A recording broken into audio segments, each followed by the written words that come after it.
So basically, Jeet Kune Do or JKD is Bruce Lee's very style. Bruce Lee was an amazing martial artist. He is believed by many to be the best martial artist of the 20th century. And many people who just watch the movie don't know how good and how innovative he was. He was way ahead of his time. Basically, Bruce Lee is the one who invented MMA. In the 50s, 60s, and early 70s, you choose a style of martial arts like karate, taekwondo. There was not a lot of choices, and you would just study it for the rest of your life. It was forbidden to go see another class or to include something else from your background. Completely forbidden. And Bruce Lee said no.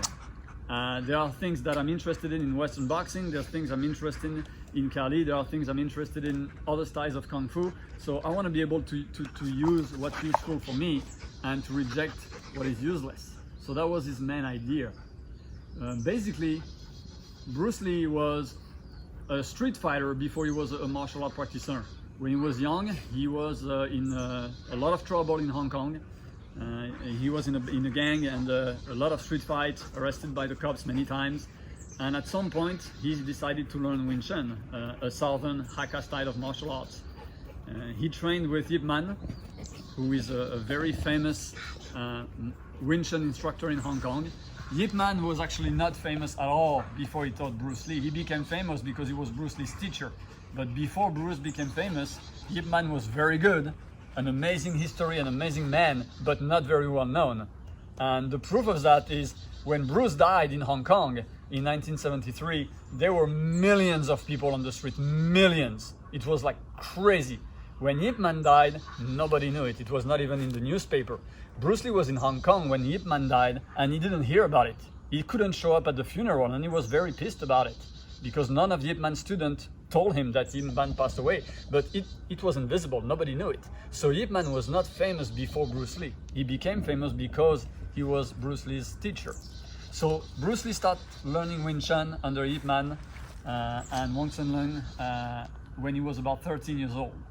Then he studied for 4 years, I believe, and he was in so much trouble that his parents sent him back to the US. He was born in the US, in San Francisco in 1940, but he just stayed there for the time he was born. His parents were actors, theater actors, and they were doing a tour in the US when Bruce was born. So he was not an American, but he was born a US citizen. He was born in the US back in Hong Kong when he was maybe a month or 2 months. So they sent him back to the US where he had citizenship. So it was easy for him to immigrate here. When he was 18 years old, he was already pretty good at Wing Chun, even though he didn't finish the system. And many people criticized him because he didn't finish the entire Wing Chun system. And people say, you know what? He went to boxing, he went to Kali, he went to all those arts to complement his Wing Chun because it was incomplete. That is not entirely true. Bruce Lee had the opportunity to train with some of Yip Man's best fighters, including Wong Lun Chun and William Chen. Those two were the fighters of the Yip Man clan. Some of them were technicians, some of them were great instructors. Those two were the fighters. Every fight, every challenge they were in, and they were winning everything in the Hong Kong rooftop street fights. So Bruce Lee trained with them. What he wanted was not the full system. He wanted to know the 4 or 5 moves that these guys were always using in street fight and why they were winning with those 4 or 5 moves. So since a very young age, he was not interested in learning the whole system to be able to teach it. That was not his mission. It's some people's mission, but it was not his. His was to become, and that was his goal, to become the best martial artist on the planet. And at the time, for the amount of information they had at the time, I believe he quite succeeded. So when he arrived in the US, he had only part of the Wing Chun system. The full first form, little pieces of the second and third form, and half of the wooden dummy form. So he built on this to be able to fight bigger opponents, Americans, wrestlers, boxers, American football guys.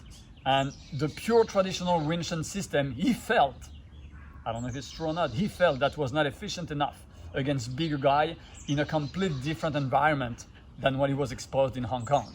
So he started studying boxing, even though he was already a high school boxing champion in Hong Kong, but he started studying boxing more in depth, studying the great boxers of Europe and the US. He was a fan of Muhammad Ali, a fan of Dempsey, and many of those amazing boxers. And he studied very carefully the footwork, the movement, the few basic punches, jab, cross, hook, uppercuts, and tried to make it his own and incorporate it into his Wing Chun.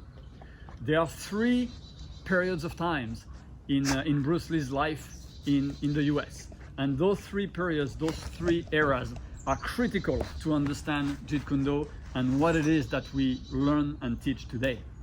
The number one is the number one is the Seattle period.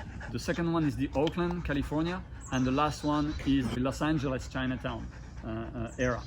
So at those 3 periods of his life, he taught and trained differently. When he arrived from Hong Kong in San Francisco, he just stayed there for a few weeks and moved directly to Seattle, Washington State, because that's where he was going to do his university, his college. So he went to college in Seattle, and that's where he started training. He met his very first student here, an American-African guy, and named Jesse Glover. And he was so incredible at the time that a Chinese guy would teach a black guy or a white guy or a Filipino guy. Bruce was very revolutionary about that.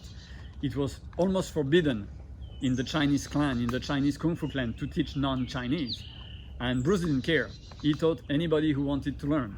So his first student was this black guy, Jesse Glover, who became an amazing fighter. He passed away not so long ago.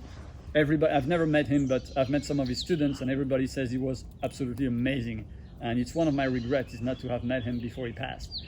So Jesse was Bruce's first student, and that's the Seattle era. In this Seattle era, Bruce Lee was focused on only one thing, being the best fighter he could be. So he trained people not because he was a teacher. He didn't train for money, he didn't teach for money. He was not a professional at that time. It was free training. He just picked up 1 or 2 very good guys, trained them as good as he can to be his best training partners, and then experiment and beat the crap out of them. That's basically what it was. So it was not a school. Bruce was teaching few guys to challenge him to get better. So he was focusing on himself. And that's the Jesse Glover era. He called his art at the time Bruce Lee's style of Chinese Kung Fu or non-classical Kung Fu. And that's what Jesse called his art when Bruce Lee passed and Jesse continued to teach, was non-classical Kung Fu. It was based on Wing Chun, but with element of Western boxing, Western fencing for the stopping hits, and few other things, a little bit of Judo, Jiu-Jitsu that Jesse was good at, and that's about it. So Bruce Lee was focusing mainly on how can I be as efficient as possible. Then, a little bit later, Bruce moved to Oakland, California, and that's the second era. In Oakland, he opened a school, he started teaching, so he started building a curriculum. It was a little bit different than the Seattle teaching, but it was still very efficient oriented, but teaching other people, teaching a bigger group of people and teaching for money, so making a living out of it. And then he finally moved to Los Angeles, probably because of his movie things, before going back to Hong Kong. And when he moved to Los Angeles, he met Danny Nocento, and that's the part of his life where he became a searcher. So he was looking into Kali, into Silat, into Muay Thai, and everything that could add to what would become Jeet Kune Do one day. So in Seattle, we can call that era the fighter era. And the name of the art at the time was non-classical Kung Fu. Then the Oakland era can be called the teacher era. And at this time, he called this style Jun Fan Kung Fu. Jun Fan was his Chinese name, Bruce Lee's Chinese name. So he called it after himself, Jun Fan Kung Fu. It was a